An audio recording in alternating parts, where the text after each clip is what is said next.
El uso racional de una ideología irracional. Algunos escritores enfatizan las características irracionales del fascismo.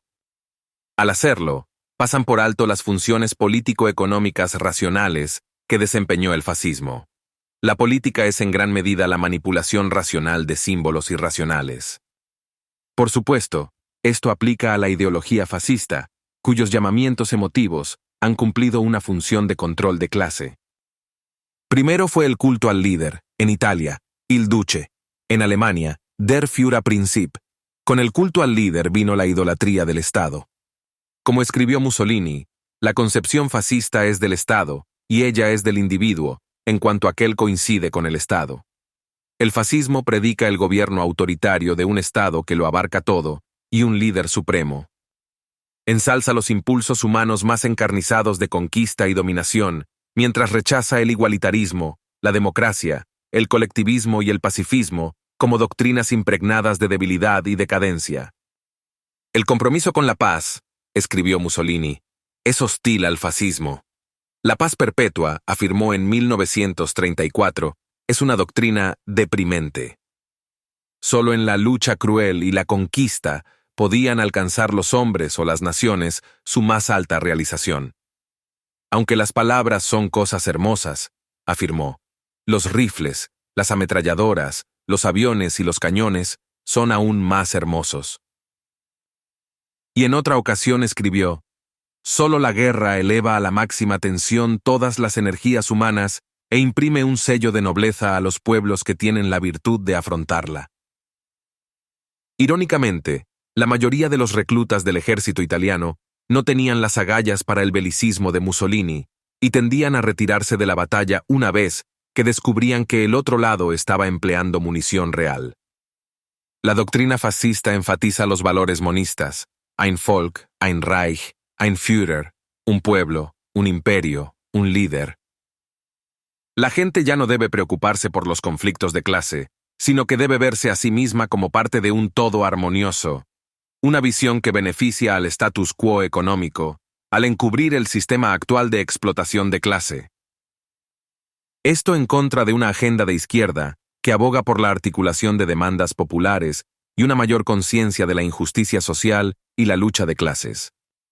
Este monismo está reforzado por llamamientos atávicos a las raíces míticas del pueblo. Para Mussolini, era la grandeza de Roma. Para Hitler, el antiguo Volk. Una obra escrita por un pronazi, Hans Jost, titulada Schlageter, y presentada ampliamente en toda Alemania poco después de que los nazis tomaran el poder, enfrenta el misticismo folk contra la política de clase. En un punto de esta obra, August habla con su padre Schneider. No me lo vas a creer, papá, pero la juventud ya no presta atención a estos viejos eslogans. La lucha de clases se está extinguiendo. Entonces, ¿qué es lo que tienes? La comunidad, el folk. ¿Y eso es un eslogan? No, es una experiencia. Dios mío, nuestra lucha de clases, nuestras huelgas no fueron una experiencia, ¿verdad? El socialismo, la internacional, ¿a lo mejor fueron fantasías?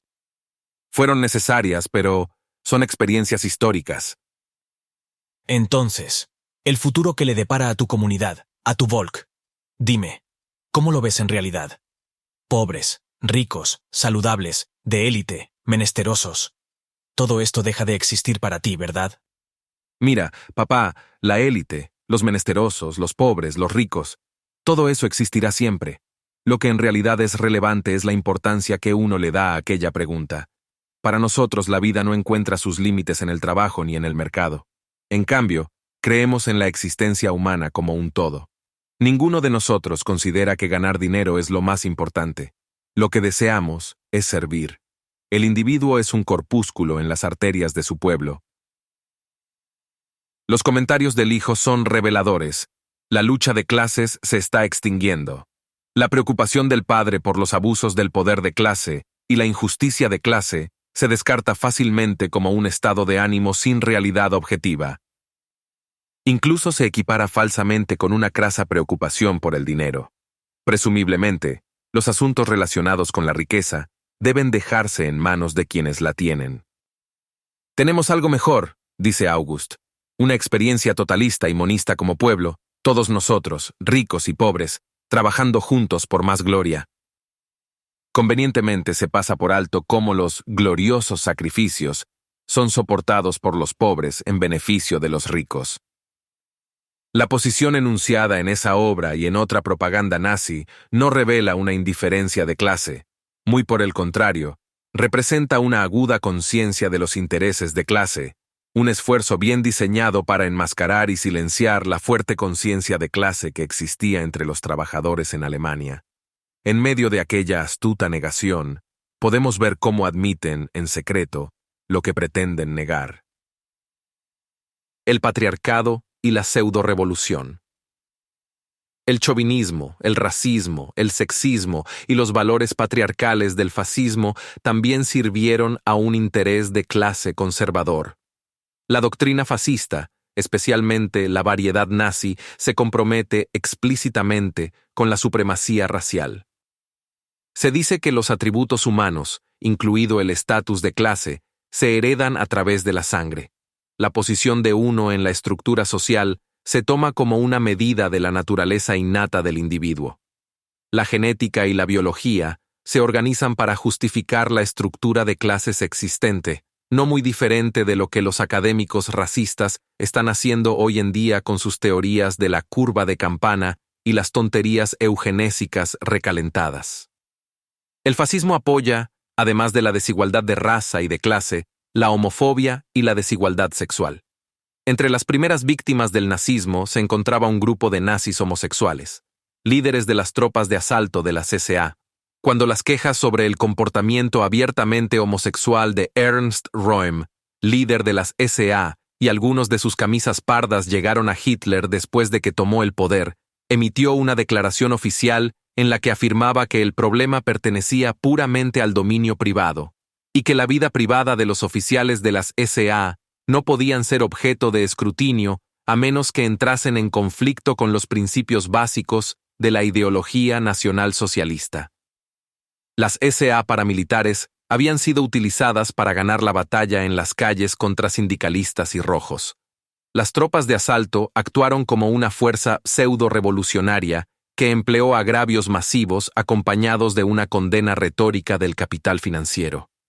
Cuando la membresía de las SA se disparó a 3 millones en 1933, esto fue demasiado incómodo para los grandes industriales y los patricios militares. Habría que acabar con los camorristas callejeros de las SA que denunciaban la decadencia burguesa y exigían que se compartiese la riqueza y se diera conclusión a la revolución nazi. Luego de utilizar a las SA para hacerse del poder estatal, Hitler empleó al Estado para neutralizar a las SA. Ahora, de repente, la homosexualidad de Röhm entró en conflicto con la ideología nacionalsocialista. En realidad, había que decapitar a las SA, no porque sus líderes fueran homosexuales, aunque esa era la razón aducida, sino porque amenazaban con convertirse en un grave problema. Röhm y otros 300 miembros de las SA fueron ejecutados, pero no todos eran homosexuales. Entre las víctimas estaba el experimentado propagandista nazi Gregor Strasser, sospechoso de inclinaciones izquierdistas. Por supuesto, muchos nazis tenían una homofobia virulenta.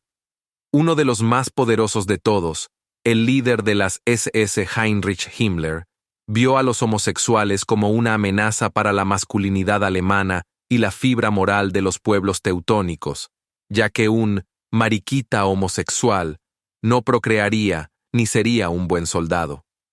La homofobia y el sexismo de Himmler se unieron cuando dijo: en los Estados Unidos, cuando un hombre mira a una mujer, puede ser obligado a casarse o a pagar daños y perjuicios. Es por eso que los varones estadounidenses se protegen volviéndose homosexuales. Las mujeres estadounidenses son como hachas de batalla, castran a los varones. Así habló una de las grandes mentes del nazismo. Con el tiempo, Himmler logró extender la opresión de los homosexuales más allá de los líderes de las SA. Miles de civiles homosexuales perecieron en los campos de concentración de las SS. Históricamente las mujeres han intentado limitar el número de hijos que tienen cada vez que han tenido la oportunidad. Esto plantea un problema potencial para un patriarcado fascista que necesita un gran número de soldados y trabajadores en la industria armamentística. Las mujeres son menos capaces de hacer valer sus derechos de procreación si se las mantiene subordinadas y dependientes, de modo que la ideología fascista ensalzaba la autoridad patriarcal. Todo hombre debe ser esposo, padre y soldado, dijo il Duce. La mayor vocación de la mujer era cultivar sus virtudes domésticas, atendiendo devotamente a las necesidades de su familia mientras daba a luz tantos hijos para el Estado como pudiera. La ideología patriarcal estaba vinculada a una ideología de clase conservadora que veía todas las formas de igualdad social como una amenaza para el control jerárquico y los privilegios. El patriarcado reforzó la plutocracia. Si las mujeres se pasan de la raya, ¿qué pasará con la familia? Y si la familia se va, toda la estructura social está amenazada. ¿Qué pasará entonces con el Estado y con la autoridad, los privilegios y la riqueza de la clase dominante? Los fascistas fueron defensores recalcitrantes de lo que hoy se llama valores familiares. Aunque la mayoría de los principales líderes nazis difícilmente podrían describirse como devotos hombres de familia. En la Alemania nazi, el racismo y el antisemitismo sirvieron para desviar las demandas legítimas hacia convenientes chivos expiatorios. La propaganda antisemita se adaptó hábilmente para atraer a diferentes audiencias. A los superpatriotas se les dijo que el judío era un extranjero internacionalista. A los trabajadores desempleados se les dijo que su némesis era el capitalista judío y el banquero judío. Para los agricultores endeudados era el usurero judío. Para la clase media era el líder sindical judío y el comunista judío. Aquí nuevamente tenemos un uso conscientemente racional de imágenes irracionales. Los nazis podrían haber estado locos, pero no eran estúpidos. Lo que distingue al fascismo de las autocracias patriarcales de derecha convencionales es la forma en que intenta cultivar un aura revolucionaria. El fascismo ofrece una mezcla seductora de comunicación de masas que suenan revolucionarios y política de clase reaccionaria. El nombre completo del partido nazi era Partido Nacional Socialista de los Trabajadores Alemanes, un nombre que sonaba izquierdoso. Como ya se señaló, las tropas de asalto de la CSA tenían un componente militante que demandaba la redistribución de la riqueza, que fue reprimido por Hitler después de que tomó el poder estatal. Tanto los fascistas italianos como los nazis hicieron un esfuerzo consciente por robarle el protagonismo a la izquierda.